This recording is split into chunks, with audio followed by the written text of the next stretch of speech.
ជីវិតអណ្ដែតដោយក្បូននៅកណ្ដាលជលសាមិនហ៊ានជួបអូនទេអូនរៀបការចុះកុំស្រណោះបងធ្វើអ្វីរូបបងអាក្រក់ណាស់សម្បត្តិក៏គ្មានទើបបងនឹកស្រណោះស្ដាយរូបអូនគ្រប់ពេលឥឡូវបងគ្មានអ្វីចងដៃអូនទេមានតែចម្រៀងមួយបទនេះជាចំណងដៃបើអូនស្ដាប់ហើយអូននឹកដល់បងផង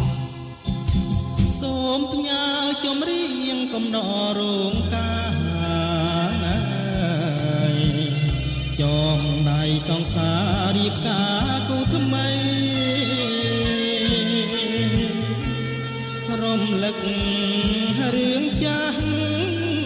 បងហើយនឹងស្រីតែវាយប្រណីនឹកឃើញបងរូបបងអាក្រក់សម្បត្តិក៏គ្មាន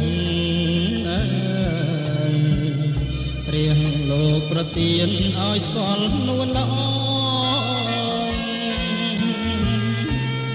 មិត្តភាពក្រឡាំងផ្លាស់ជាចំណងចងចិត្តអូនបងក្នុងចំណងស្នេហ៍មិនមែនអូនទេនាងមានកំហុស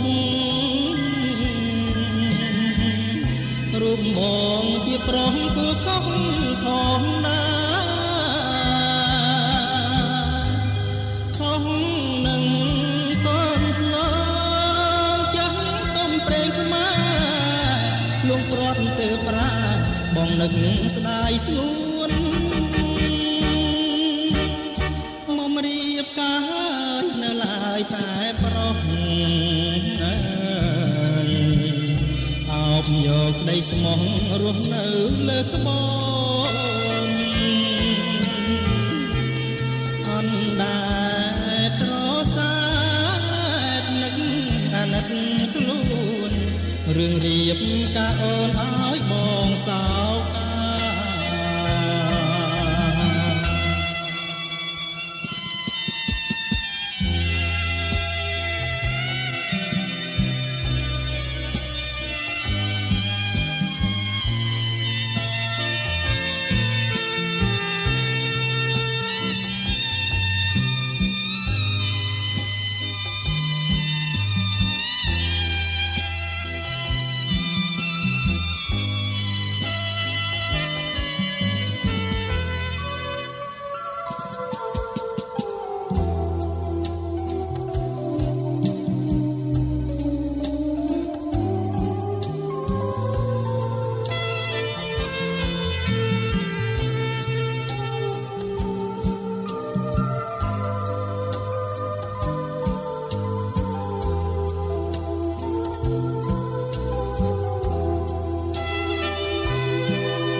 ទេនាងមានកំហុស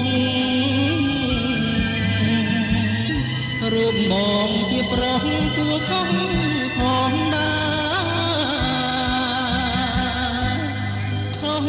នឹងកូនឡងចាស់ទុំព្រេងក្មាលួងព្រាត់ទៅប្រាបងនឹកស្ដាយស្ងួនមករៀបការនៅឡើយតែប្រុសអោបយកក្តីស្មោះរស់នៅលើក្បូនអណ្ដែតត្រសាទនឹកអាណិតខ្លួនរឿងរៀបការអូនឲ្យបងសោកា